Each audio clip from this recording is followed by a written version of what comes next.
Ahora sí. Perfecto. Bueno, a ver, esto ya lo vimos. Hablamos ya de distribución de las potestades tributarias. También estaba el cuadrito, no sé si vieron el cuadrito de Patricia, ¿lo tienen? ¿Lo pudieron ver? Bueno, no sé. A ver, un segundo, que estoy acá arreglando una cosita. No sé si lo pudieron ver o no, pero bueno, ahí se ve mejor, ¿no? Sí, sí, tenemos Sí, la profe, sí, profe. Sí, profesor. Bueno, un segundo que estoy tratando de... Ahí. Bueno, ¿se acuerdan que dijimos que lo que dice el artículo 75, inciso 2, que la nación tiene que participar del producido de la recaudación de impuestos, comprendidos en el artículo 75, inciso 2, a las provincias de la Ciudad de Buenos Aires, de acuerdo con el régimen de las leyes convenio, ¿no? Por otro lado, el artículo 5 impone a las provincias el deber de asegurar el régimen municipal sin exigir una forma específica de asignación. Las constituciones reconocen la existencia de municipios. La reforma del 94 reconoce la autonomía de los municipios. Esto lo vamos a pasar porque lo van a ver en la clase de municipios con Patricia. Ay, esperen porque estoy teniendo problemas con el cursor. Bueno, y entonces, en definitiva, acá, este ejercicio concurrente de facultades tributarias hace que sea necesario coordinar ese poder tributario. Ay. Porque si no, ¿qué ocurre? Si esto no se regula, se puede gravar a un mismo sujeto por una misma manifestación de riqueza durante el mismo periodo, y entonces resulta que eso produce un fenómeno que se llama doble o múltiple imposición, que a la larga resulta ser confiscatorio porque grava en exceso a la persona. Entonces esta es una materia donde debería haber mucha coordinación. Ay, esperen porque estoy teniendo problemas con el cursor. Por otro lado, tenemos también el artículo 75, inciso 3. Ahora vamos a volver sobre coparticipación, que dice que corresponde a la nación reglar el comercio con las naciones extranjeras y las provincias entre sí. Bueno, hoy otra vez volví para atrás. Ay. Perdón, voy a salir de esta forma de presentación porque... Ahí se ve bien. Ahí lo ven bien, sí. La que no lo ve bien soy yo, pero no importa. Bueno, decíamos de coordinar. Por otro lado, voy a volver, sobre coparticipación, pero también meto otra pincelada porque tiene que ver también con lo que va a dar Patricia después, que es el tema de la cláusula comercial. Y acá ustedes se acuerdan de lo que significa la interjurisdiccionalidad y de la intervención. Cuando algo es interjurisdiccional, normalmente decimos que el poder de policía lo tiene ¿quién? El Estado federal, ¿no? Y decíamos también que cuando se habla de este tema, y sobre todo en materia tributaria, muchas de las impugnaciones que se hacen a los tributos es que funcionan como aduanas interiores, particularmente los tributos que pueden establecer las provincias. Y entonces se impugnan, como la mera circulación de mercaderías no puede ser grabada, porque justamente una de las características de la federación es que hay libre circulación, ¿no?, de bienes y de personas. Se argumenta diciendo que estos tributos son como aduanas interiores, que lo que se grava es la mera entrada de mercaderías en un territorio. Esto en realidad no es así, después lo vamos a ver en un ejemplo de jurisprudencia. Pero bueno, es un argumento que lo señalo y que tiene que ver también con un tema histórico. Ustedes se acuerdan que muchas veces en la parte histórica se habla del tema del problema de las aduanas interiores, y cuando se firmaban los tratados, muchos de los contenidos, de los pactos preexistentes, ¿no?, no digamos tratados porque voy a confundir, los pactos preexistentes a la Constitución, muchos tenían esta cláusula, ¿lo recuerdan? Que no iba a haber barreras que impidieran el comercio entre las provincias firmantes. Bueno, esto entonces lo dejamos porque está claro. Ahora, este tema, cuando vimos esta... Esperen que voy de nuevo para arriba, ¿no? Cuando vimos esto, ¿ustedes se acuerdan cómo es esto? ¿Quién tiene la potestad de regular la materia tributaria según el tipo de tributos de que se trate? Y esto ustedes lo vieron en el cuadrito de Patricia, las facultades exclusivas de la nación, las facultades exclusivas de las provincias y las facultades concurrentes, ¿no? Bueno, este es un esquema que sale de todos estos artículos que acá están marcados en la diapositiva. 4, 17, 75, inciso 2, 121, o sea, estos ustedes los tienen que leer en conjunto. Y cuando ustedes lo lean, les va a parecer que esto está clarísimo. Acá recuerden que para entender de qué se trata, impuestos indirectos y directos es lo que dijimos la clase pasada. Tuvieron a lo largo, en 1853 significaban una cosa, tuvieron muchos significados, pero ahora la doctrina económica y tributaria actual, ¿se acuerdan que dijimos que se consideran impuestos directos los que gravan manifestaciones inmediatas de riqueza e indirectos los que gravan manifestaciones mediatas? ¿Se acuerdan que dimos ese ejemplo? Y dijimos, ¿qué quiere decir mediato, inmediato?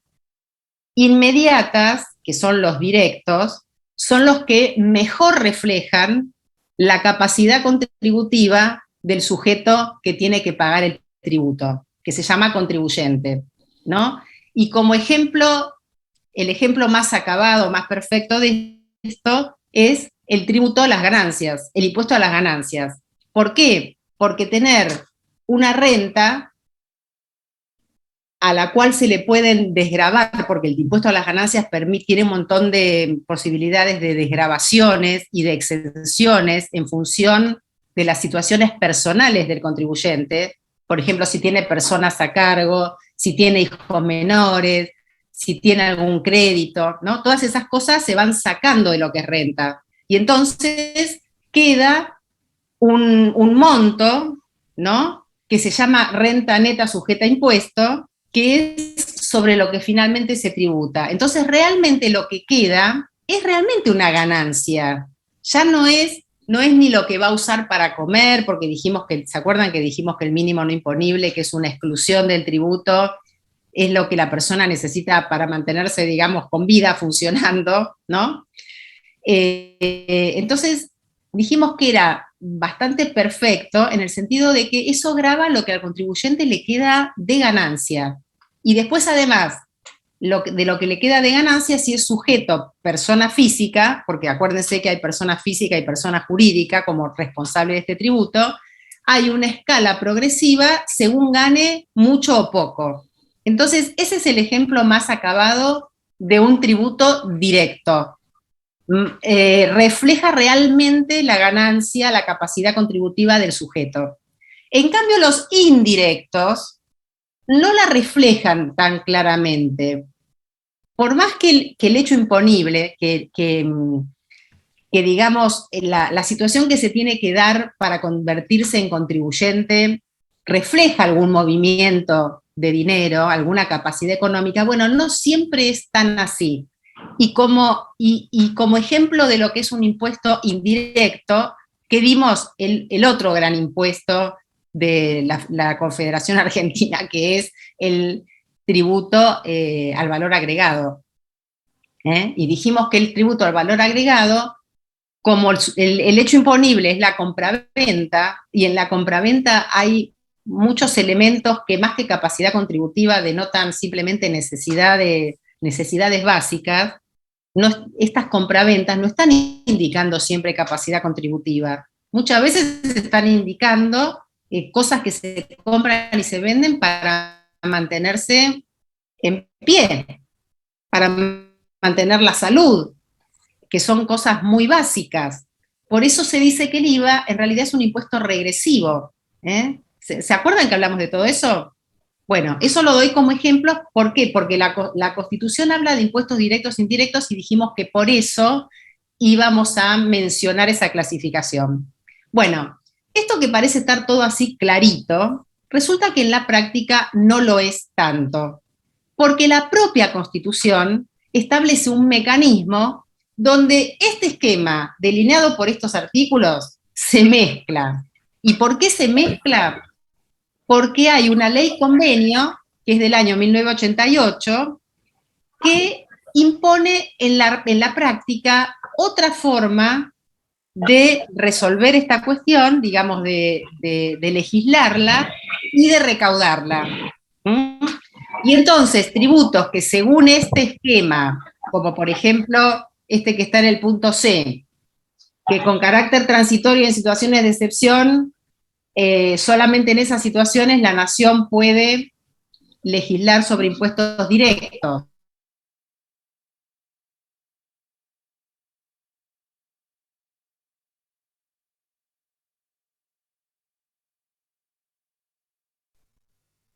Me escuchan bien, ¿no? Con actividad y bueno, sigo. Este esquema que parece tan perfectito, en la práctica no es así, porque el impuesto a las ganancias entra en este punto que están viendo en pantalla. Entraría acá. Entonces, con carácter de excepción, podría regularlo a la nación. Y sin embargo, ¿qué ocurre? Primero que hace muchísimo que el impuesto a las ganancias existe y lo recaudó la nación, pero además ahora, o sea, ahora no, desde que existe este régimen de coparticipación, está establecido que ese tributo no solo lo legisla, sino que lo recauda la nación. ¿Merced a qué? Merced a lo que conocemos como Ley de Coparticipación Federal. ¿Mm? La Ley de Coparticipación Federal, a ver, voy a ver si puedo. Ustedes la tienen, a ver, un segundito, que acá para compartir, dejar de compartir, me hago un lío bárbaro. Un segundo. Ah,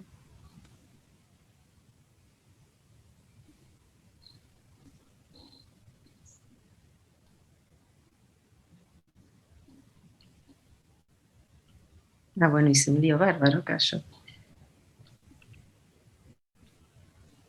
Bueno, a ver, ustedes no lo van a ver, pero se la pueden, a ver, ábranla, ustedes tienen posibilidades de abrir mientras están leyendo, mientras están mirando la clase, de abrir otra ventana y ver la ley 23.548, Coparticipación Federal de Recursos Fiscales.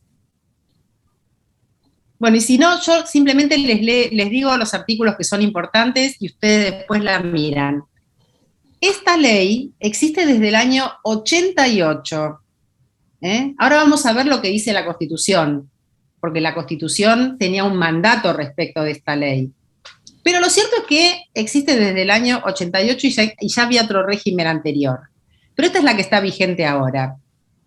¿Qué dice esta ley? Fíjense lo que dice. Primero, el artículo 1 dice que se establece a partir del 1 de enero de 1988 el régimen transitorio de distribución de recursos fiscales entre la nación y las provincias, conforme a las previsiones de la presente ley. O sea, esto es un régimen de distribución de recursos fiscales. ¿Mm? De recursos que teóricamente estarían separados en cuanto a su percepción conforme todo ese esquema que vimos anteriormente. Y sin embargo, acá están unidos. ¿Por qué? Porque el artículo 2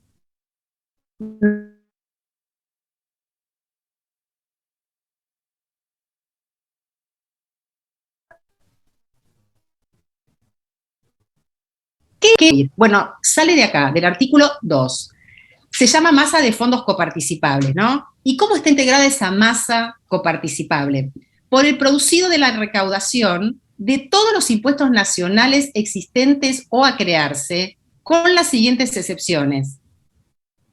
Y acá, el inciso A, yo si se los pregunto, ustedes seguro que me lo van a decir bien, porque se van a acordar del artículo 4 de la Constitución Nacional.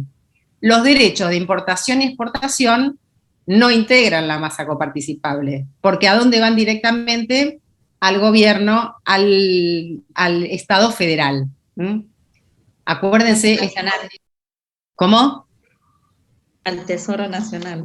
Efectivamente, van al Tesoro Nacional, es decir, van al Estado federal. Esto se discutió en la Constitución, pero bueno, no importa, es una discusión histórica. Algunos decían que no debía ser así, pero finalmente triunfa este criterio que tenía como objetivo fortalecer al gobierno federal. Bueno, entonces, eso no va. Tampoco va aquellos tributos cuya distribución entre nación y las provincias esté prevista o se prevea en otros sistemas o regímenes especiales de coparticipación. Y esto tiene que ver con el inciso siguiente, porque es más o menos parecido. Tampoco lo integran los impuestos y contribuciones nacionales con afectación específica a propósitos o destinos determinados,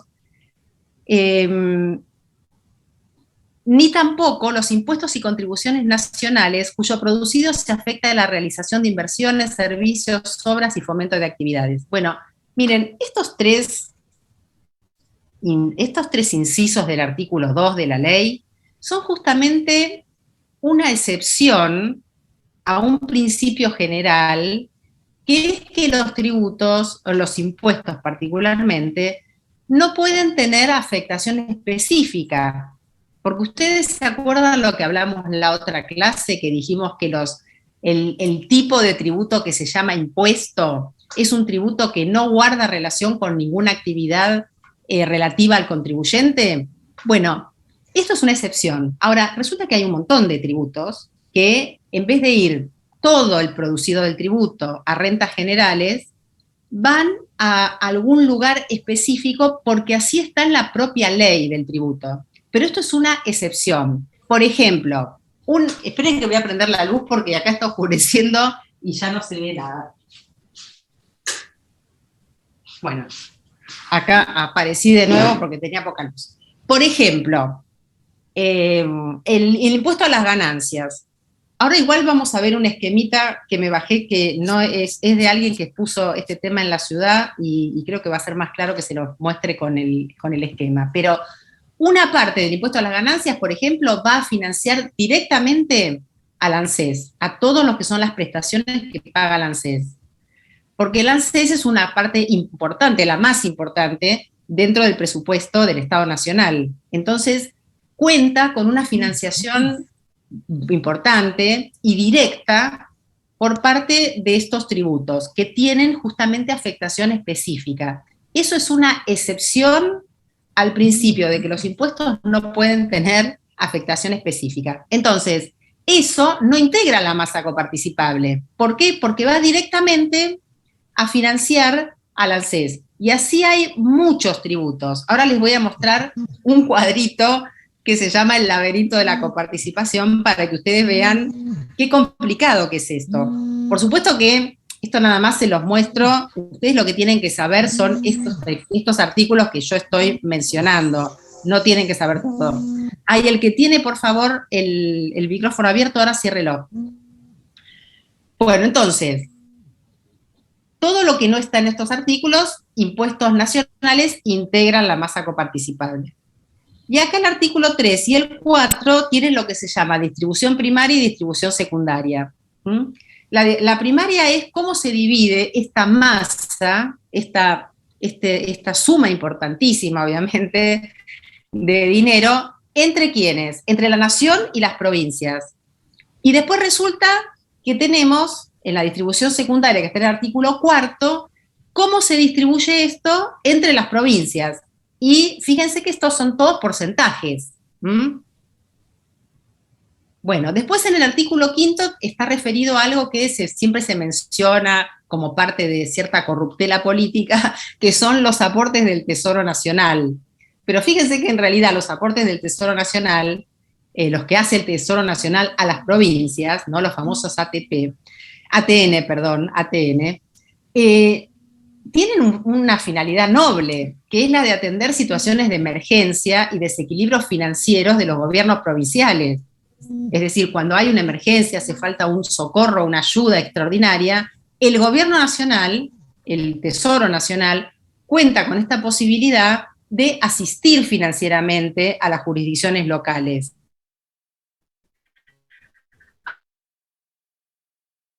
Después,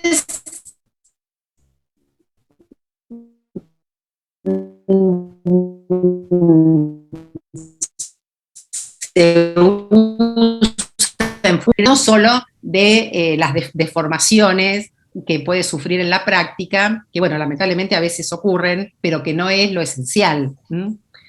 Perdón, profe, una pregunta. El artículo 3, ¿a qué se refiere cuando habla de... a ver, voy a entrar en la ley, artículo 3, que decía recaudados por gravámenes. ¿Qué quiere decir? ¿Los impuestos referidos a las hipotecas, prendas, etcétera? No.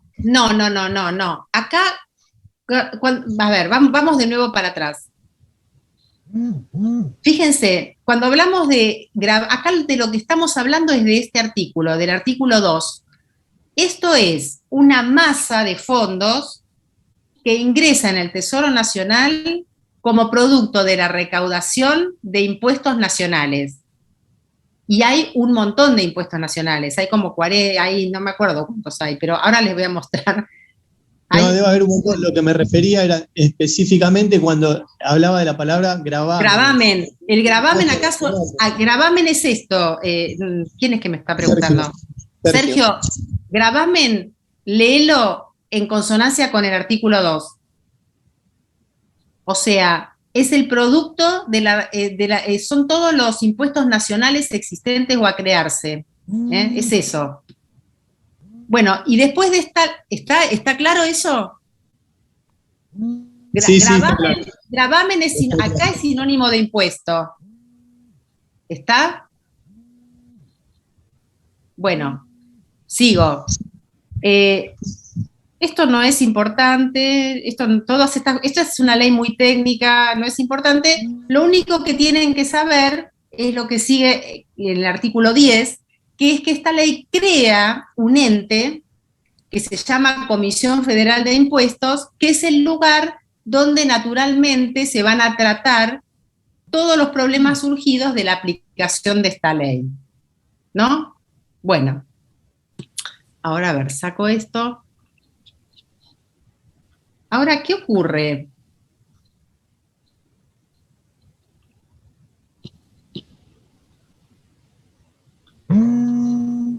Bueno, yo no sé, ¿ustedes tienen la Constitución abierta? No.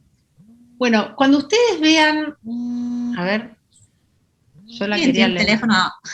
Estoy escuchando ruidos raros. Yo estoy buscando teléfono acá, pero no es mío. Pero no, hay una chica que es Benítez Noelia, no sé si es ella, a mí me figura como que tiene el micrófono prendido. Ah, si hay alguien que no se está dando cuenta. Santiago Freire también lo tiene encendido. O sea, si quieren preguntar algo, pregunten, pero ahora apáguenla porque si no se escuchan ruidos. desconcentra un poco. Sí. Ahora, bueno, esto está claro entonces. ¿Y qué pasa? ¿Por qué dije antes que la Constitución, que este mecanismo que existía por esta ley, que ustedes ven que está vigente, pero es anterior a la reforma, de la Constitución lo único que decía es lo que dicen las filminas que vimos antes, ¿no? Todos esos artículos, cómo se distribuyen las potestades tributarias. Pero fíjense que el 75, que fue uno de los artículos que se modificó intensamente, vayan al inciso 2. Entonces resulta que el inciso 2 dice, corresponde al Congreso, ¿no? Imponer contribuciones indirectas, acá repite lo que vimos en el esquema. Imponer contribuciones indirectas como facultad concurrente con las provincias, directas por tiempo determinado, siempre que la defensa, bla, bla, bla, bla, lo exijan. Bueno, pero fíjense acá, las contribuciones previstas en este inciso, con excepción de la parte o el total de las que tengan asignación específica, son coparticipables. Y dice, una ley convenio sobre la base de acuerdos entre la nación y las provincias instituirá regímenes de coparticipación de esas contribuciones, garantizando la automaticidad en la remisión de los fondos. La distribución entre la nación, las provincias y la ciudad de Buenos Aires, y entre estas, se efectuará en relación directa a las competencias, servicios y funciones que cada una de ellas, contemplando criterios objetivos de reparto. Será equitativa, o sea, grava, ¿no?, con estos requisitos, equitativa, solidaria y dará prioridad al logro de un grado equivalente de desarrollo, calidad de vida e igualdad de oportunidades en todo el territorio nacional. O sea, acá se está pensando en la redistribución con equidad, ¿no es cierto? Y fíjense, una ley convenio tendrá como cámara de origen el Senado y deberá ser sancionada con la mayoría absoluta de la totalidad de los miembros de cada cámara. No podrá ser modificada unilateralmente ni reglamentada y será aprobada por las provincias. ¿Y esto por qué todo esto? ¿Se acuerdan que dijimos que para algunas leyes la cámara de origen, ¿cuál es? Diputados, por ejemplo, para los impuestos, por ejemplo, para el reclutamiento de tropas, porque dijimos que eso era una expresión de que es el pueblo el que interviene directamente y el pueblo de la nación está representado por los diputados. Pero acá entra por el Senado, porque esto es una ley convenio donde acá los actores principales son las provincias, la ciudad de Buenos Aires y la nación. Y entonces acá la Cámara de Origen tiene que ver con la composición del Senado, que está compuesto por las provincias. Y fíjense que además le impone un requisito exigente en cuanto a la forma de ser votada, porque se necesita la mayoría absoluta de la totalidad de los miembros de cada cámara, y además tiene que ser ratificada por las provincias. Después dice que no puede haber transferencia de competencias, servicios o funciones sin la respectiva reasignación de recursos, y bueno, y ratifica la existencia de este organismo federal que recién dijimos que es la Comisión Federal de Impuestos. Ahora bajo un poquito la Constitución, sigo para adelante, y vamos a la última parte, a una de las cláusulas transitorias, a la cláusula número 6. No sé si la están viendo, pero si no se las leo porque es cortita.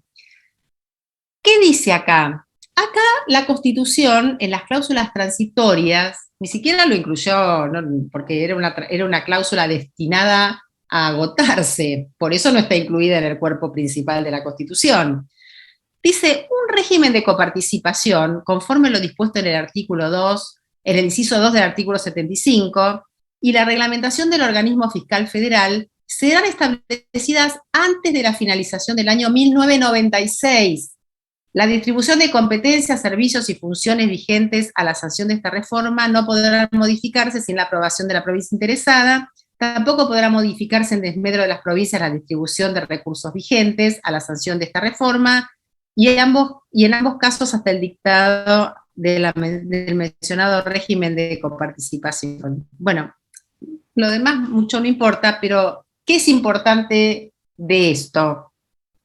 De esto es importante que teóricamente, antes del año, o sea, el año 1996 ya tenía que contar con un nuevo régimen.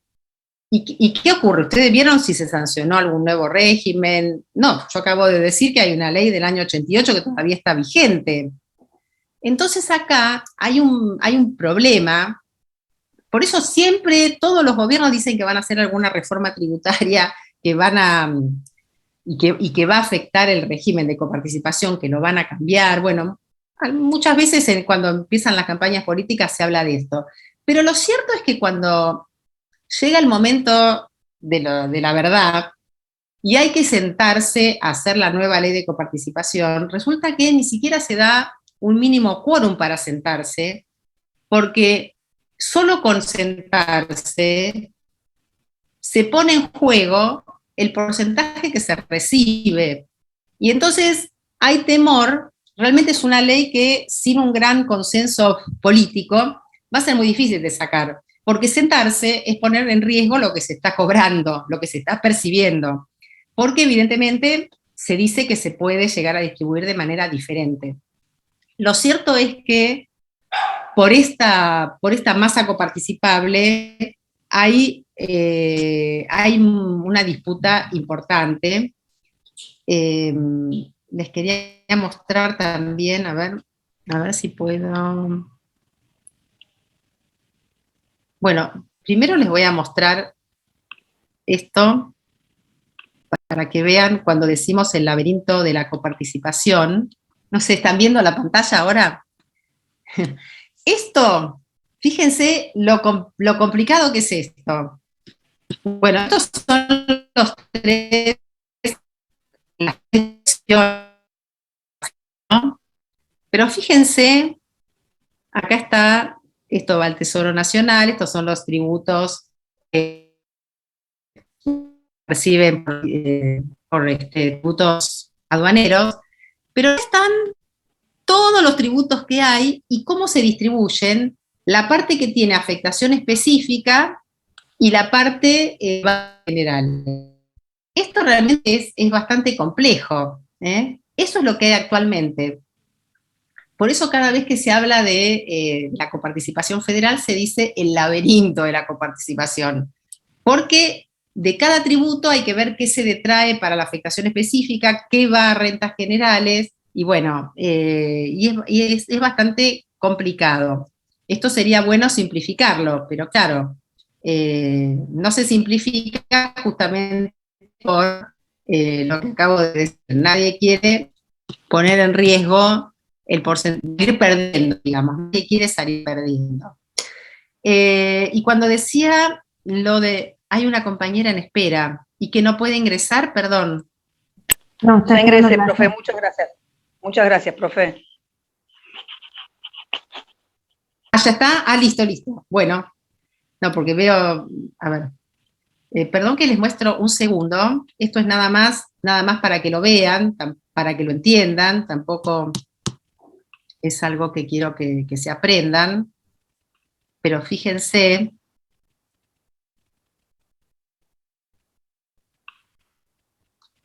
Esto no lo hice yo, lo hizo alguien que expuso este tema, que obviamente es alguien de rentas de la ciudad y por la pelea entre la nación y la ciudad por los fondos coparticipables quiere que vayan ese porcentaje que dio el gobierno anterior a la ciudad. Pero lo que me interesa de esto es esto. Fíjense, ¿cuáles son los regímenes de coparticipación? Está la ley general, que es la que vimos recién, y después hay regímenes especiales, que es esto que les decía de afectación específica. Todos estos tributos que están acá mencionados van a un régimen especial, van a financiar alguna cosa específica. Ven que acá en el punto 4 está detracciones del impuesto a las ganancias. Está el monotributo, está el impuesto sobre los bienes personales. Bueno, acá lo que les acabo de decir, ¿no? ¿Qué impuestos entran en el régimen general? Todos menos los derivados del comercio exterior y aquellos cuya distribución no va al régimen general, sino que tienen un régimen especial. Y los que se afectan a destinos o propósitos determinados. Bueno, distribución primaria y secundaria. Si ustedes ven en la ley de coparticipación, estaban excluidas que de la sanción de esa ley en el año 88, la provincia de Tierra del Fuego era un territorio nacional. Esto se van a acordar los más grandecitos, los más jóvenes no. Porque en el año 91 se provincializó ese territorio, se hizo provincia. Entonces pasó a tener el mismo sistema que las provincias. Pero la ciudad quedó como en un limbo. Y bueno, justamente el porcentaje, bueno, esto, ahora seguimos con la ciudad, pero ¿ven todos estos tributos que están mencionados acá? A cosas específicas, al FONAVI, al INCUCAI, al ANSES, a la caja de jubilación no transferida. Fíjense el monotributo. El monotributo es impresionante, casi todo va al ANSES. Bueno, acá está la experiencia de Tierra del Fuego, bueno, que justamente se le asignaban las participaciones en la coparticipación por decreto. Hubo convenios, bueno, los montos fueron ascendiendo, y con la ciudad pasaba algo parecido. De hecho pasa. Bueno, igual ahí tenemos que esperar, para tratar el tema tenemos que esperar que salga el fallo de coparticipación, que tal vez salga dentro de poco. Pero bueno, el tema es que ahí hay una pelea, porque esto que le transfirió por decreto la Nación a la web, teóricamente dice que es como compensación por servicios que fueron transferidos a la ciudad, las partidas correspondientes, y la Nación dice que en realidad esto no es así, por lo menos no es así en la proporción en la que fueron transferidos los fondos. Pero bueno, esto era el solo efecto de mostrarles un poco cómo es este tema de la coparticipación. ¿Qué tienen que hacer con esto? ¿Me escuchan entrecortado? ¿Me escuchan mal? ¿O me escuchan bien? Cuando abre la cómo. segunda pantalla se le va un poco la señal. Ah, bueno, Sí, profe, bueno. cortado. Bueno, repito, esto era solamente para mostrarles las diferentes posibilidades, a dónde van una parte de ciertos impuestos que recauda la Nación. Tienen afectación específica y eso no va al régimen general de coparticipación, como tampoco van los impuestos, los tributos aduaneros, los derechos de importación y exportación. Bueno, esto igualmente sobre coparticipación federal, les vamos a subir un trabajo que solamente tienen que leer la primera parte, que es un poco la explicación un poquito más larga de esto que yo acabo de explicar, de lo que es la coparticipación. Van a ver que el trabajo tiene una segunda parte con propuestas, que eso no lo tienen que leer. Se me sigue cortando. ¿Me escuchan? Bueno, repito. Escucha entrecortado. Voy a subir un trabajo, ¿ahí se escucha bien? ¿No? Sí, sí. Bueno, voy a subir entonces un trabajito corto, del que solamente tienen que ver la primera parte, para reforzar esto que acabo de explicar de qué es régimen de coparticipación. Todo lo demás simplemente era para mostrarles a ustedes la complejidad, para que ustedes lo vean gráficamente. Bueno, y lo único que me restaría de la parte que tiene que ver con la unidad 4, es un poquito mostrarles la ley de administración financiera. Les voy a mostrar un PowerPoint que es de la ley nacional, pero hay también una ley provincial, que es la 13.767, que es la ley de la provincia de Buenos Aires, y que esta la van a tener que mirar ustedes y fijarse si tiene cosas diferentes de lo que es la ley nacional. ¿Esto por qué es posible? Perfectamente es posible, porque ustedes saben que el derecho público de quién lo puede legislar. Lo puede legislar cada provincia según lo que quiera, dentro de las prescripciones, obviamente, de la Constitución Nacional. Entonces, para sus recursos, para su presupuesto y para sus instituciones tributarias, financieras, la provincia se da su propia ley. Y la nación tiene otra ley, que tienen muchos puntos de contacto, pero yo les voy a dar la nacional y ustedes busquen la 13.767 de la provincia y fíjense que es diferente. Bueno, a ver, voy a cerrar esto. Esperen que voy a compartir pantalla.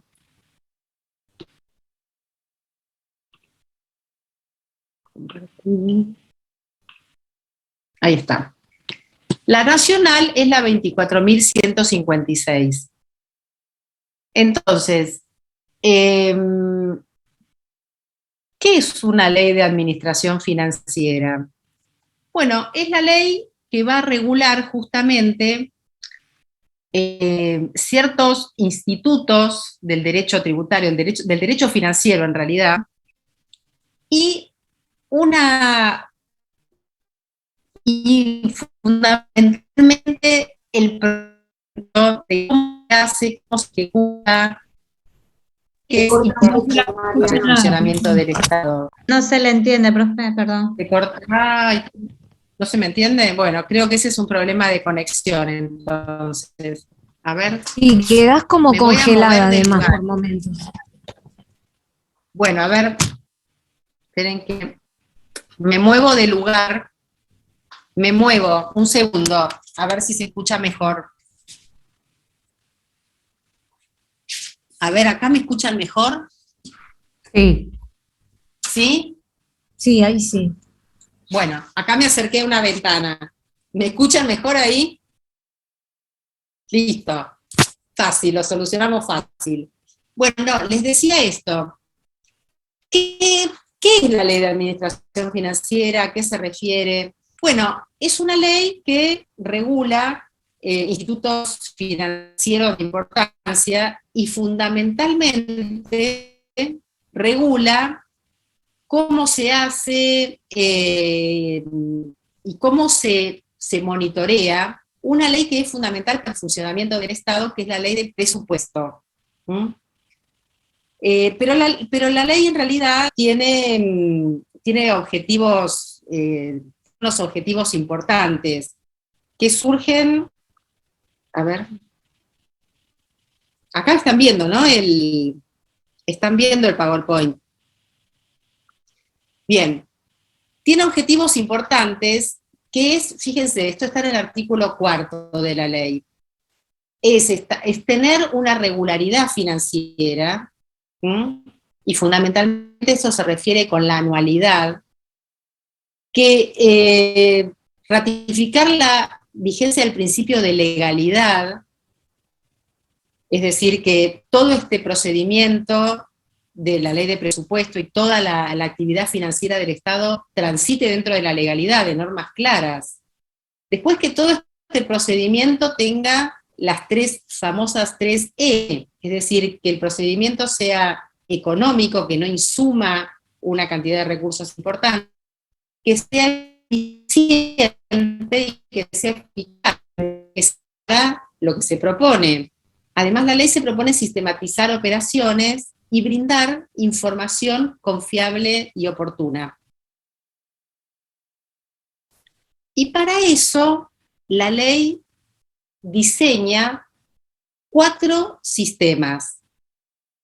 Un sistema presupuestario, un sistema de crédito público, un sistema de tesorería y un sistema de contabilidad.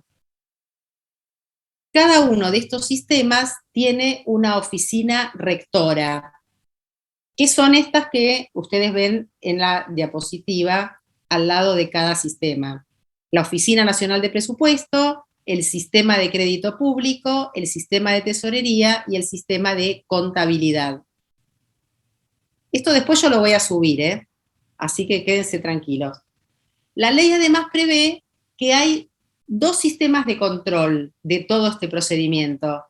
Un control interno, que lo lleva a cabo la Sindicatura General de la Nación, y un control externo, que es la Auditoría General de la Nación.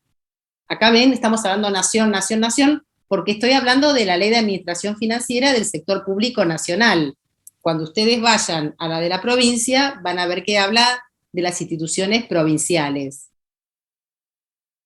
Bueno, y van a ver que hay 2 grandes rubros dentro del presupuesto, ¿no? Que son, por un lado, las erogaciones, o los gastos, mal llamados, pero bueno, digo porque es la terminología más común, y por otro lado, de recursos. Acá me dice que tengo poca conexión a internet, por eso me están escuchando poco. A mí cuando no me escuchan, que paro. Sí, profe, la escuchamos cortada. A veces yo no le quiero decir nada porque yo como estoy con datos, no sé si es lo mío, pero me parece que son todos. Sí, se la escucha cortada. Yo pensé lo mismo, profe. Bueno, Mariana, a ver, si querés, intentá apagando la cámara tuya, capaz que ahí es más fluido. a ver si apago la cámara. ¿Ahí me escuchan mejor? ¿Ahí se escucha mejor? ¿Sí? Bueno, listo, Sí, profe. avísenme si hay algún problema que paro y hacemos otra cosa, porque bueno, también está Patricia ahora hacemos una pequeña pausita y después Patricia tiene otros temas. Eh, bueno, decía, el presupuesto consta de dos grandes secciones, ¿no? ¿De qué va a hablar la ley de presupuesto? De dos cosas. Va a hablar de las erogaciones que tiene que hacer el Estado, es decir, de los gastos, y de los recursos que le van a ingresar. ¿Mm? Y este presupuesto, en realidad el presupuesto de un Estado, bueno, en este caso del Estado Nacional, siempre decimos que es como un plan de acción, ¿no? Porque en el presupuesto, que es una ley muy difícil, la verdad que cuando uno veía los boletines oficiales de ahora ya no sé ni si se imprimen, pero era una cosa así, porque es una ley larguísima. Imagínense que hay que poner todos los gastos que tiene el Estado Nacional y todos los recursos que le entran al Estado Nacional. Tienen que estar en esa ley. Por eso decimos que acá se busca maximizar el principio de legalidad. Toda la actividad del Estado Nacional o del Estado que sea, tiene que estar juridizada, tiene que estar en la ley, porque si no está en la ley, se permite una gran discrecionalidad. Se podría gastar eh, cada poder como mejor le viniera en gana, ¿no es cierto? En cambio, así, al Estado le van a entrar unos fondos que tiene que gastar específicamente en lo que dice la ley. O sea, eh, por un lado van a estar la columna de todos los tributos que va a recaudar, de todos los derechos, de la venta de bienes del Estado, de donaciones que le hagan al Estado, de lo que sea. Todo lo que le entra al Estado caja, al Tesoro Nacional, va a estar en una columna. Y en la otra va a estar todos los organismos que requieren un presupuesto para su funcionamiento. Entonces va a estar el Poder Ejecutivo, el Poder Judicial, el Poder Legislativo, y dentro de cada poder, los ministerios, el Corte Suprema, el Consejo de la... Y dentro de cada ministerio, por ejemplo, ¿no se escucha? ¿No me escuchan? Por momentos se entrecorta mucho, profe. Se entrecorta, bueno, a ver, esperen que... Ahí no me escuchan. Hacemos una cosa. ¿Querés que salgamos y volvamos a entrar, Mariana? A lo mejor es... No. Si les parece, a ver. No se la escucha nada, profe. No se le entendió nada, profe.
Hola, profe, ahí estamos. Hola, ¿qué tal? ¿Cómo están? Bien, profe. Bueno, a ver, una dudita que tengo antes de empezar.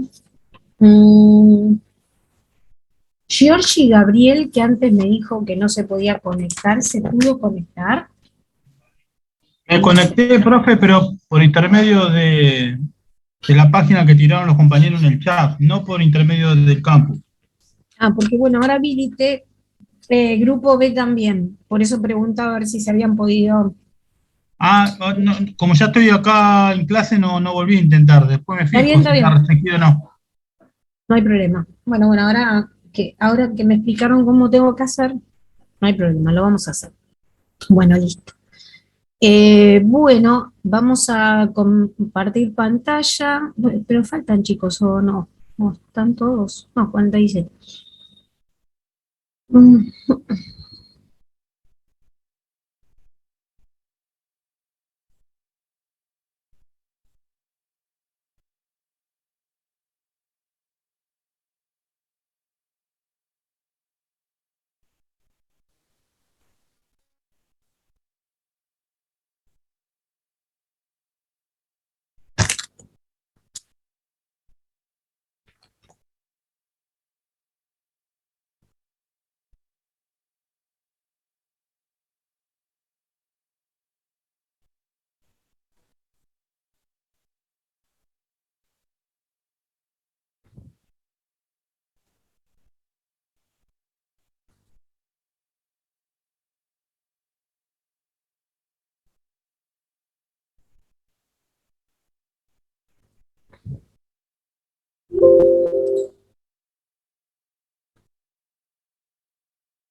mm, mm.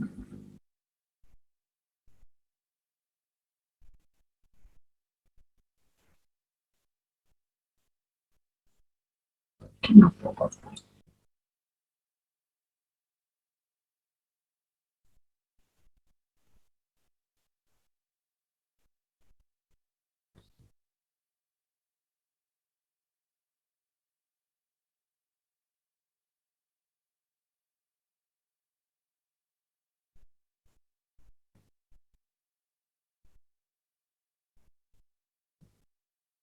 Ahí se empieza a ver, ahora lo maximizo. Sí, sí, se ve. ¿Lo ven? Bien, bueno, podemos ver entonces. Bueno, este fallo que vamos a ver, que es Transportes Vidal, es un fallo relacionado con lo que habló al principio Mariana, que es el punto 3 del programa de la unidad 4, que está relacionado con la regulación del comercio interprovincial e internacional, y que se trata de la conjugación de los artículos 75, inciso 13 de la Constitución Nacional y los artículos 9, 10, 11 y 12 de la Constitución Nacional. Bueno, en este Power hay justamente toda una revisión previa, a lo mejor es reiteratorio de lo que ya explicó Mariana, pero bueno, no viene mal recordarlo.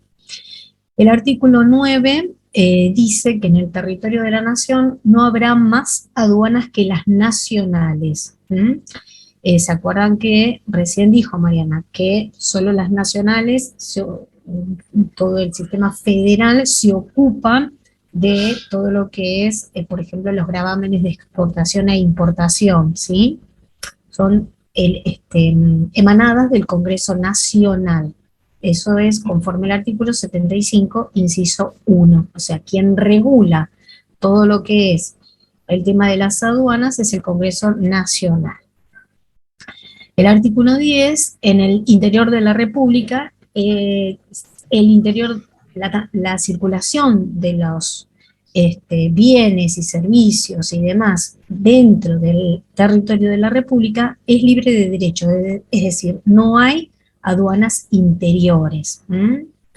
El artículo 11 dice los artículos de producción o de fabricación nacional, así como los de ganado. Recuerden que estamos hablando de años atrás, ¿no? Bueno, también se transferían los ganados así, comúnmente, digamos, de toda especie que pasen por territorio de una provincia a otra, serán libres de los derechos de tránsito. La libre circulación territorial, un ejemplo sería el caso del peaje, que en realidad hay un fallo de la Corte donde dice que el peaje, como contribución o pago que debe satisfacer el usuario de una obra pública vial, como un camino, un puente, una ruta, no viola la libre circulación, porque ustedes me van a decir, si es libre la circulación por todo el territorio de la nación, ¿por qué pagamos algunos peajes? Bueno, por esto, porque no se está violando la libre circulación, sino que el peaje es a los efectos de solventar gastos de construcción, de amortización, etcétera, de la obra en sí. Eso siempre y cuando se den o se respeten algunas condiciones, como por ejemplo que el gasto sea específicamente para eso, ¿no? El peaje sea específicamente para cubrir los gastos. En segundo lugar, que el uso de la obra esté destinado a todos sin discriminación. Que ese uso no sea obligatorio, vieron que generalmente tiene que tener un camino lateral, ¿no? Por donde aquellos que no puedan abonar el peaje puedan también circular y llegar al lugar donde deseen. Que el monto sea proporcional al costo, uso o conservación de la obra, y que el monto sea uniforme para todos los usuarios que se hallen en las mismas condiciones, y que no encubra un gravamen de tránsito. Para algunos doctrinarios, el peaje tiene una naturaleza similar a la de la tasa. Y el artículo 12 habla de los buques destinados de una provincia a otra que tampoco están obligados a abonar derechos de tránsito. Acá en este caso estamos hablando de la libre navegación de los ríos, contemplado en el artículo 26 de la Constitución Nacional. Profe, antes de seguir, me quería hacer una consulta. Cuando habla en el inciso B que está destinado a todos sin discriminación. Sí. ¿A qué se refiere allí? Porque, por ejemplo, si hay una autopista o hay un peaje y la persona transita en bicicleta, no puede subir a esa autovía. Tiene que tomar una alternativa. Claro. ¿A qué se refiere sin discriminación? En realidad, sin discriminación es que está destinado para todos. El problema en el caso de la bicicleta es por una cuestión de seguridad. Ustedes recuerdan que cuando hablamos de discriminación dijimos que se pueden hacer algunas excepciones siempre y cuando no se afecten lo que llamamos las categorías sospechosas. ¿Se acuerdan de eso? Es decir, sí, no es que la discriminación se produce por sexo, por raza o porque sos pobre y andas en bicicleta. No. En este caso, el tema de la bici es por una cuestión de seguridad, ¿sí? Entonces ahí, digamos que no te están discriminando, sino que te está protegiendo de alguna manera el hecho de que no puedas circular en las autopistas donde se va a una velocidad bastante excesiva, etcétera, etcétera, que no puedan circular con la bici. ¿Queda claro esa diferencia? Gracias, profe. No, de nada. ¿Se entendió el resto? ¿Todo bien? Sigo. Sí, profe. Relacionado con esto dijimos que estaba el artículo 13, el inciso 13 del artículo 75, ¿sí? De la Constitución, obviamente, donde, insistimos, reconoce la competencia del Congreso para arreglar el comercio tanto internacional, o sea, con los estados extranjeros, como interjurisdiccional o interprovincial, es decir, con las provincias entre sí.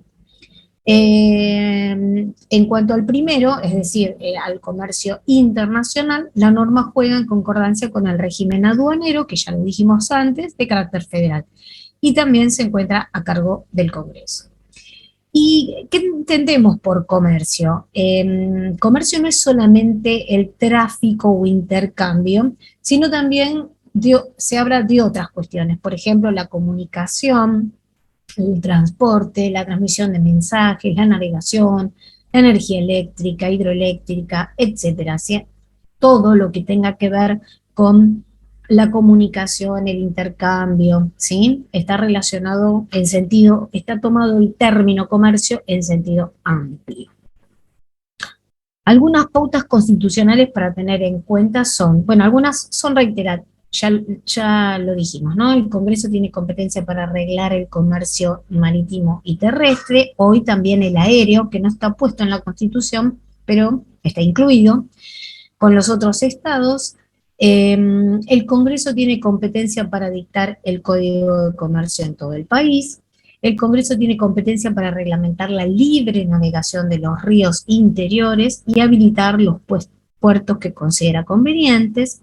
El Congreso tiene competencia para proveer a la promoción de la industria y a la introducción y el establecimiento de otras nuevas en concurrencia con las provincias. Esto es artículo 125, o sea, ambas, la provincia y el Congreso. Ni el Congreso ni las provincias pueden afectar la libre circulación territorial de bienes, productos, vehículos, buques, etc. El Congreso y las provincias pueden, en ejercicio de su poder impositivo y conforme al reparto de competencias propias de nuestra federación, incidir en la actividad comercial e industrial.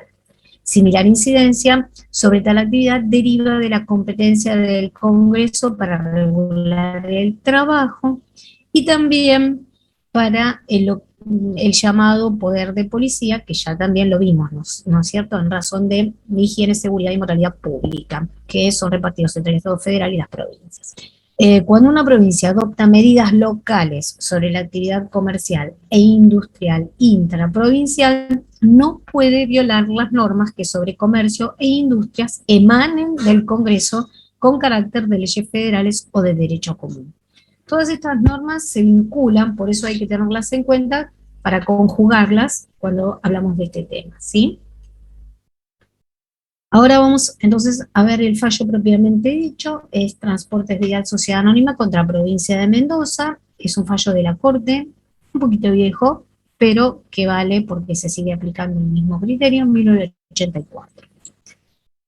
Bueno, la empresa de Transportes Vidal promovió una demanda contra la provincia de Mendoza porque pagó una suma de dinero por el impuesto a los ingresos brutos.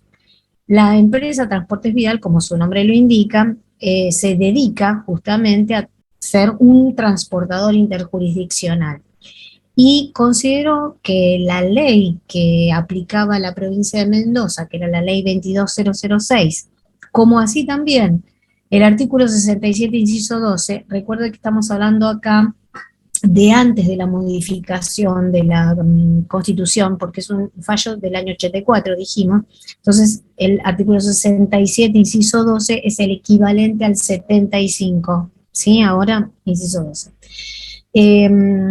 Decía que tanto uno como otro es violatorio, es inconstitucional del derecho a transportarse, a circular libremente. Toman intervención el fiscal del Estado por la provincia de Mendoza y el apoderado del gobierno provincial. La Corte interviene como competencia originaria. Ahí van a ver que los artículos que se citan son el 100 y el 101, pero actualmente son el 116 y 117. ¿Por qué toma la competencia originaria de la Corte? Porque intervienen provincias en el conflicto, ¿sí? Y es uno de los puntos donde la Corte tiene competencia originaria. La Corte sostuvo que el alcance de los principios contenidos en los artículos 9, 10, 11 y 12 por una parte, y el 67, inciso 12, por la otra, debe ser fijado en relación a otro principio, que es el de poder de las provincias de crear impuestos a la riqueza que se halle dentro de sus fronteras para poder subsistir.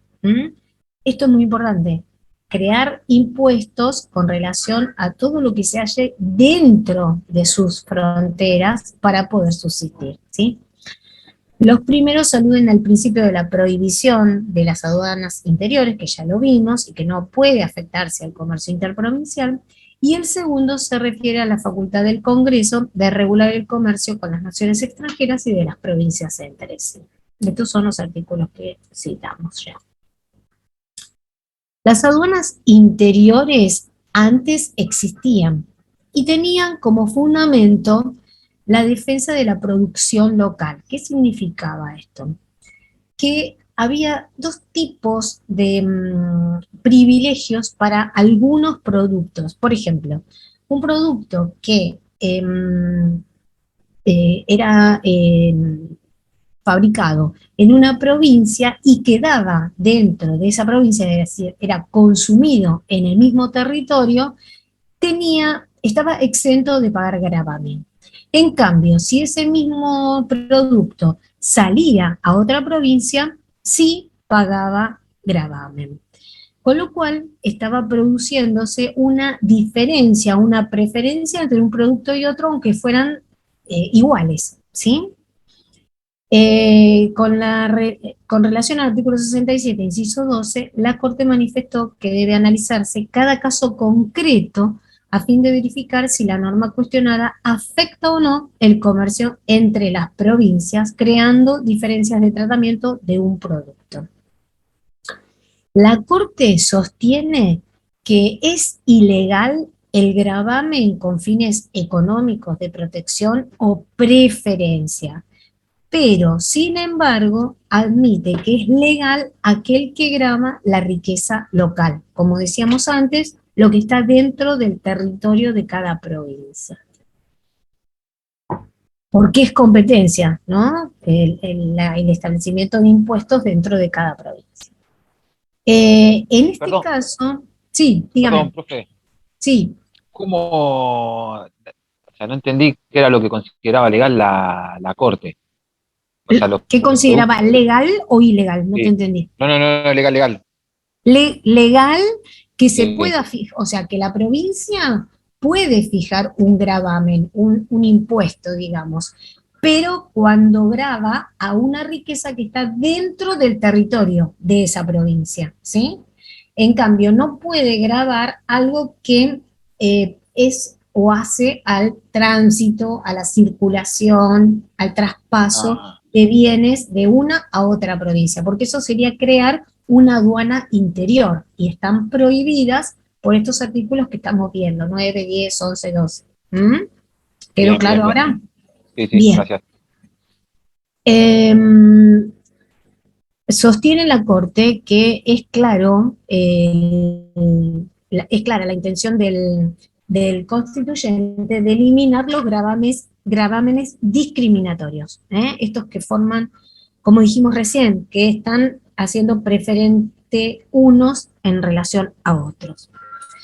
Se busca preservar las actividades que se desenvuelven en dos o más jurisdicciones del riesgo de que puedan verse sometidas a una múltiple imposición que las obstruya o encarezca. Es decir, imagínense si tiene que pasar por 10 provincias para llegar, por ejemplo, del sur hasta Buenos Aires, y en cada una tuviese que pagar un gravamen, ¿sí?, sobre el mismo producto, terminaría saliendo 20 veces más, ¿sí? Ese producto sería muy costoso, muy discriminatorio, por ejemplo, si hay uno que tiene que recorrer una provincia, por ejemplo.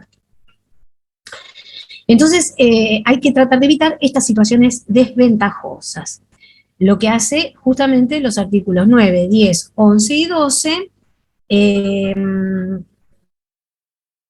es evitar estos gravámenes discriminatorios. Pero no significa que no pueda haber ningún gravamen, ¿sí? Ya vamos a ver que hay algunos que están permitidos. La actora sustenta su pretensión exclusivamente en una inteligencia del artículo 67, inciso 12 de la Constitución Nacional. Pero no invoca que el tributo que pagó se trate de un trato discriminatorio, ni tampoco que haya habido múltiple imposición provincial, ni tampoco que le haya impedido o haya encarecido realizar su actividad normalmente. Con lo cual, la Corte rechaza la demanda interpuesta con costas. ¿Y cuáles son los fundamentos de la Corte para rechazar esa demanda? Bueno, de acuerdo al voto del doctor Peitrachi, la regulación del comercio interprovincial es atribuida al gobierno federal, ya lo dijimos, ¿no? Ejercida a través del Congreso. Y queda, por lo tanto, excluida del acervo de los poderes conservados por las provincias. Pero estas pueden gravar la riqueza producida en sus territorios, aunque una parte de ella trasponga sus fronteras, a condición de que el gravamen no sea discriminatorio o de algún modo impida o dificulte actividades interjurisdiccionales, lo cual no ha demostrado en este caso la actora. Por eso le rechazaron la demanda, ¿sí? No es que las provincias no puedan establecer ningún impuesto. Pueden hacerlo porque es su competencia, pero se refiere a aquella riqueza que se produzca dentro del territorio de la provincia, ¿sí?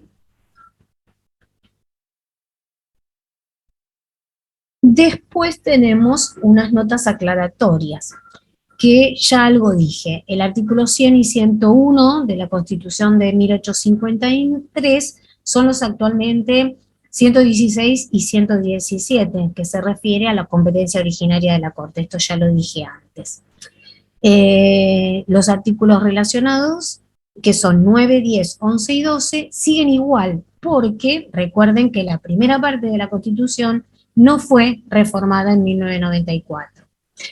¿Se acuerdan de eso, no? De la primera parte no fue modificada. El artículo 67, inciso 12, es el actual 75, inciso 13, y el impuesto a los ingresos brutos es un impuesto provincial, esto es una aclaración también importante, grava sobre facturación, es decir, ¿por qué queda dentro de la provincia en este caso? Porque si estamos facturando algo dentro de una provincia, entonces la provincia sí puede percibir este ingreso, ¿sí? Por su parte, la regulación del comercio interprovincial es atribución delegada al gobierno federal para ser ejercida por el Congreso. Pero las provincias pueden gravar la riqueza producida en su territorio, aunque una parte de ella trasponga sus fronteras, a condición de que el gravamen no sea discriminatorio o de algún modo impida o dificulte esas actividades interjurisdiccionales.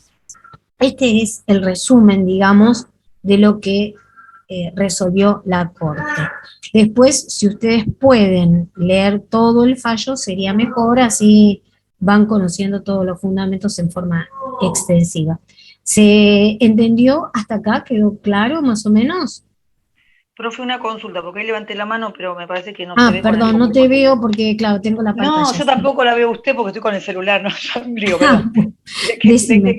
Le quería consultar, cuando usted dice los impuestos de la riqueza dentro de su territorio, por ejemplo, Mendoza tiene una producción de, no sé, una pavada, limones, pero si por ahí, por su provincia van a transitar, no sé, las manzanas de Río Negro, ya sobre las manzanas de Río Negro no puede crear un impuesto, solo sobre los limones sería. Claro, excepto que quien recibe las manzanas o quien las envíe facture dentro de la provincia de Mendoza. Si no factura dentro de la provincia de Mendoza y simplemente circula por una de sus rutas, vamos a suponer, allí no paga impuestos, ¿sí? Ahora, si factura dentro de Mendoza porque las dejó en Mendoza y cobró por esas manzanas, en ese caso sí va a tener que abonar impuesto a los ingresos brutos. ¿Se entiende? Sí, bárbaro, muchas gracias. Bien. Bueno, y ahora dejo de compartirles esto. Y no tengo PowerPoint, les voy a contar otro fallo que es un fallo que se llama Filcrosa Sociedad Anónima. Se trata de una quiebra, ¿sí? Filcrosa era una empresa de acá de Avellaneda que se declaró en quiebra. y la Municipalidad de Avellaneda se tuvo que presentar a verificar crédito. ¿Conocen más o menos esto, cómo funciona la verificación de crédito? No sé si se hicieron comercial. Pero No, ¿saben? profe, no sabemos qué es.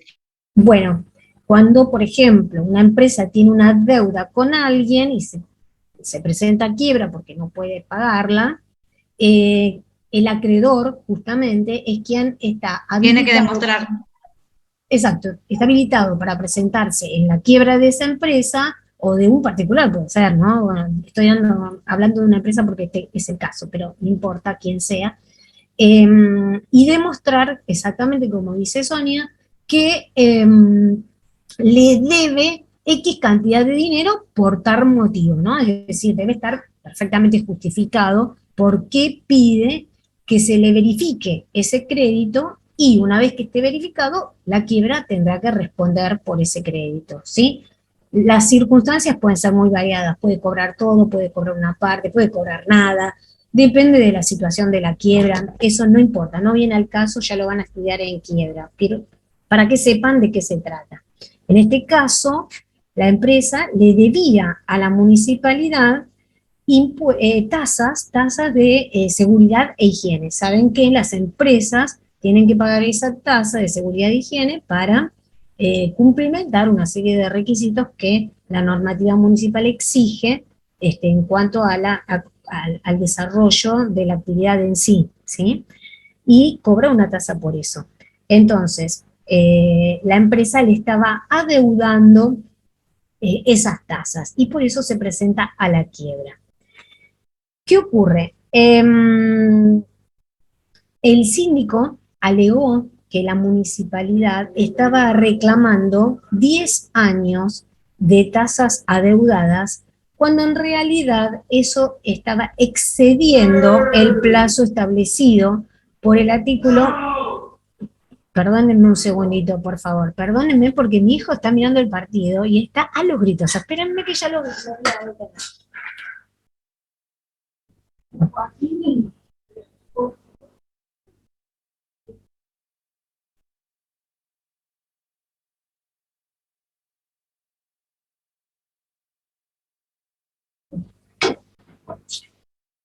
Está enojado con el partido, está enojado. Bueno, sí, perdón, chicos, perdón. Está perdiendo boca, profe, por eso está No sé cómo van, pero está furioso con lo que están. No sé qué estará pasando, mira.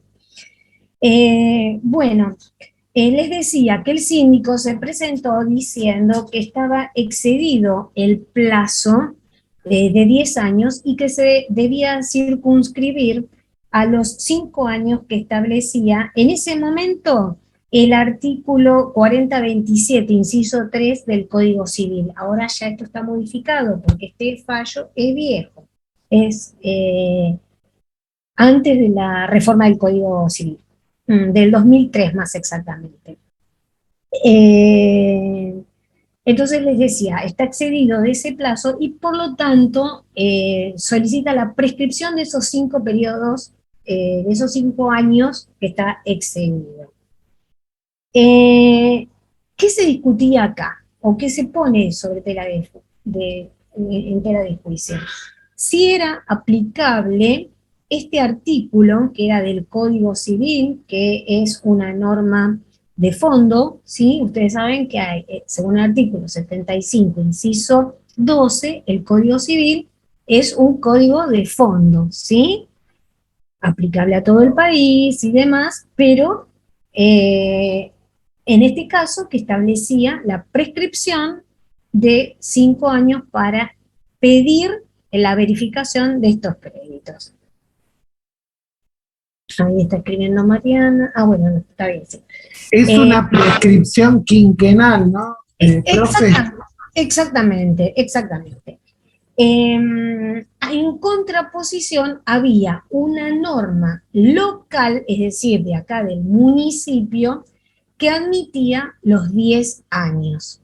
Entonces se pone en discusión si es aplicable al instituto de la prescripción una norma de fondo, como era la 67, en ese momento 67, inciso 12 y artículo 47, 27, inciso 3 del Código Civil, o si se aplicaba la ley local, ya que estábamos hablando de una tasa local, ¿sí? Esa era la discusión central, digamos. Los artículos que se ponen en juego para que ustedes los chequeen, bueno, nuevamente, el 75, inciso 12, que habla de los códigos de fondo, 121, 122, 126 de la Constitución Nacional, y como dije antes, 4027 del inciso 3 del Código Civil Viejo, ¿sí? Bueno, ¿qué resolvió la Corte?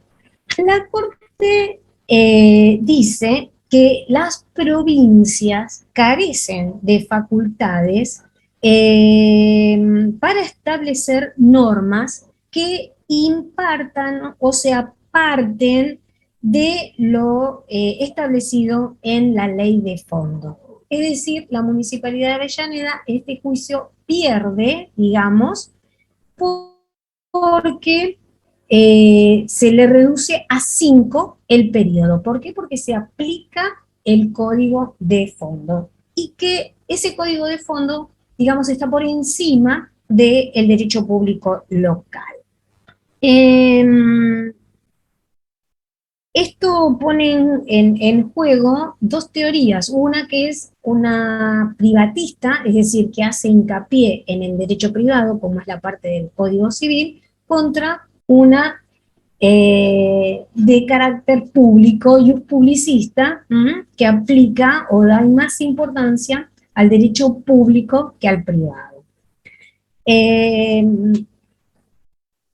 El fundamento más importante que utiliza la Corte para basarse en eso es que si cada jurisdicción, es decir, si cada provincia, si cada municipio tuviera la facultad de poder fijar un periodo de prescripción, no habría seguridad jurídica, porque no sabríamos cuál es el periodo de prescripción de una deuda, por ejemplo, porque, por ejemplo, en Lanús serían 10 años, en Avellaneda 5, en Quilmes 3, no sé, o sea, sería tan inseguro el sistema que no sabríamos cuándo prescriben las deudas o las obligaciones. Mejor dicho, las obligaciones. La prescripción es eso, el tiempo como causal de extinción de las obligaciones, ¿sí?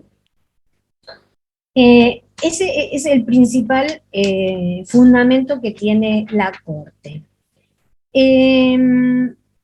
Por su parte,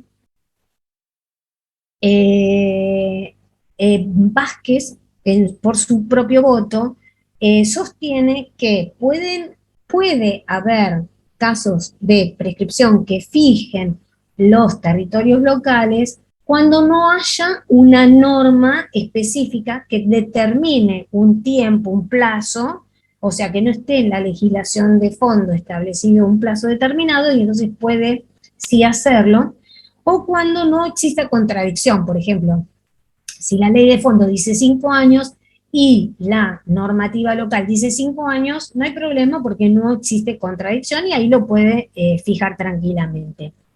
¿Cómo se llama este fallo? Me pregunta Débora. Se llama Filcrosa, Sociedad Anónima, sobre quiebra, y ustedes tienen que fijarse el incidente de verificación de crédito de la Municipalidad de Avellaneda. ¿Sí? ¿Está claro? ¿Quieren que repita? Filcrosa, Sociedad Anónima, sobre quiebra, incidente de verificación de crédito por parte de la Municipalidad de Avellaneda.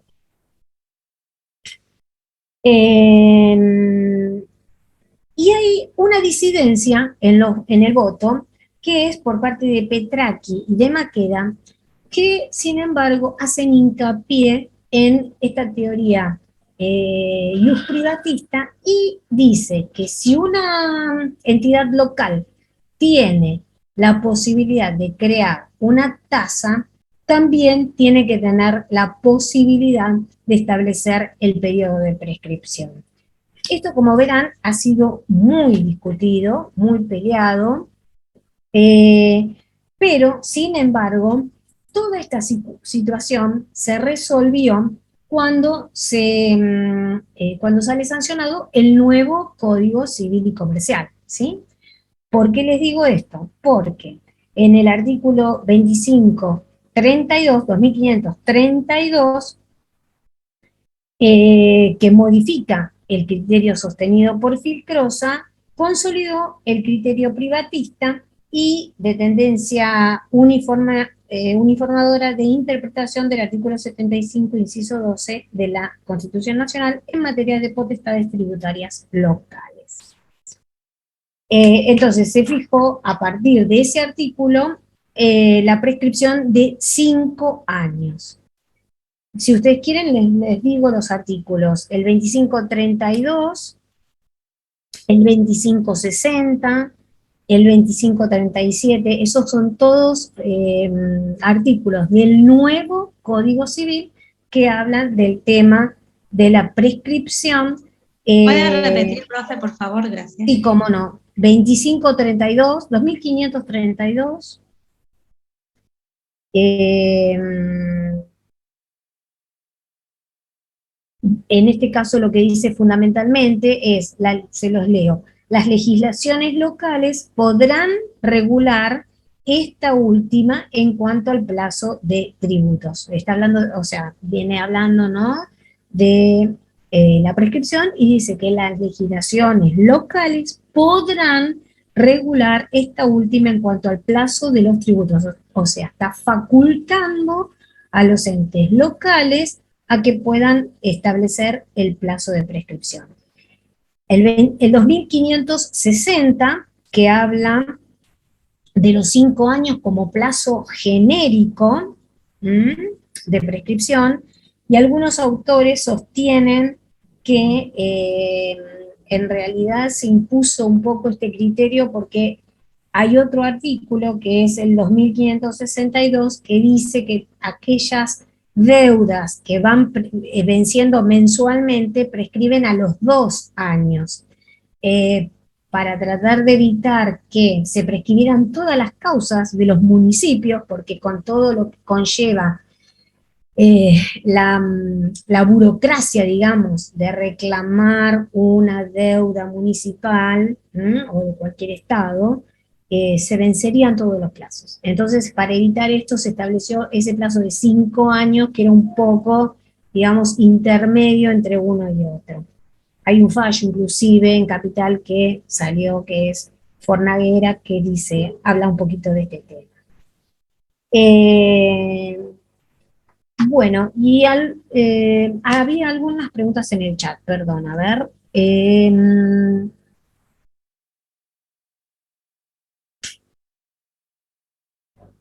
Una discusión, ¿se entiende cuál es el problema en este caso? Una discusión sobre quién puede legislar en materia de prescripción de tributo. La municipalidad dice que es un plazo más largo porque les favorece, mientras que la nación dice que tiene que ser más breve y uniforme para todos los estados locales. Eso es una aclaración que mandó Mariana. ¿Se entendía esto? ¿Quedó claro más o menos? Sí, profe. Bueno. ¿Ese fallo lo va a subir usted? Yo lo voy a subir, sí, léanlo. No tengo PowerPoint. El de transporte vial le subo el Power. De este no tengo Power, así que voy a subirlo entero. Pero cualquier duda, cualquier consulta que quieran hacer, anótense, la próxima lo vemos, no hay problema. Pero el meollo de la cuestión era eso, ¿no? Es que, ¿quién legisla sobre la prescripción de un tributo? ¿Es una materia de derecho de fondo o es una materia del derecho público local? Esa es la cuestión. Ahora está subsanado, pero en su momento se discutió toda esta cuestión, ¿sí? Se dio lugar a muchos juicios por este tema, ¿no? A ver si tenía razón el Estado local y podía cobrar o no. Bueno, no sé, a ver, Mariana, ¿podés contestar algo? Sí, no sé si me escuchás o... Ahora sí te escucho. Sigo cortada. Bien, no, perfecto todo. Nada más una aclaración porque ya son las 8, ya estamos saturando el nivel de atención. Pero una cosita, de este caso, esto que señaló Patricia lo último, es lo que ustedes tienen que retener. todo lo demás por ahora es hojarasca. Es decir, no se detengan en la cuestión comercial, ni quién cobra, ni cómo es. La discusión acá es, los entes locales, por esto que dijo Patricia, como tardan en ejecutar las deudas, les conviene tener un plazo más largo de prescripción. ¿Por qué? Porque así tienen más tiempo para cobrar, que es una barbaridad, tienen 10 años, pero bueno, las burocracias en Argentina son importantes. Entonces, así se garantizan poder cobrar y se garantizan esa renta. Mientras que la Nación decía, bueno, pero no. Y el fundamento de eso es que la prescripción de los tributos integra el derecho público local. Es de resorte de las jurisdicciones locales. ¿Se entiende? Mientras que la Nación dice, bueno, sí, el tributo es de derecho público local, pero el Instituto de la Prescripción lo saca del tributo y dice, eso está en el Código Civil. Entonces eso es nacional, porque forma parte del 75, inciso 12. Y entonces eso tiene que ser igual para todo el país. Además eso le va a dar certeza, uniformidad. Entonces uno dirá, bueno, claro, como la Nación no lo cobra, no le importa. Pero bueno, el fundamento no es ese, el fundamento es que está en el Código Civil. Y entonces acá se produce la discusión entre las dos jurisdicciones por eso. Esa es la pelea, digamos. Y ven cómo, de nuevo, hay fundamentos para un lado y para el otro. Y tanto es así que salieron después un montón de fallos. Claro, el Tribunal Superior de la Ciudad de Buenos Aires sostiene lo que dice ahora el Código Civil, pero cambió en 2015. Estos fallos son anteriores. Y la Corte sigue manteniendo que para antes del Código Civil el criterio es el que dijo la Corte. O sea que hay un montón de otros fallos, aparte de Ficrosa y de Fornaguera, de estos que nombró Patricia, Volkswagen, Walmart, bueno, hay un montón. Entonces, de nuevo, fíjense cómo con las mismas normas se puede argumentar dos cosas diferentes. En este momento la solución es la que dio Patricia. Ya lo dirime el propio Código Civil. Ya el Código Civil, aunque se diga que es una materia civil la prescripción, ya el Código Civil dice, son 5 años, salvo que la legislación local diga que es más. Pero esto no lo dijeron, no se decía antes. Simplemente el Código Civil decía son 5 años para ese tipo de obligaciones. ¿Se entiende el problema cuál es? Acá esta materia en todo momento estamos tratando de marcar los conflictos que puede haber derivados de esta coexistencia de 3 niveles de gobierno. ¿Hasta cuánto tiempo? Sobre la competencia, habla otra vez acá, profe. Claro, entonces todo lo demás es hojarasca, es un poco, Patricia lo explica para que vean de qué se trató la discusión.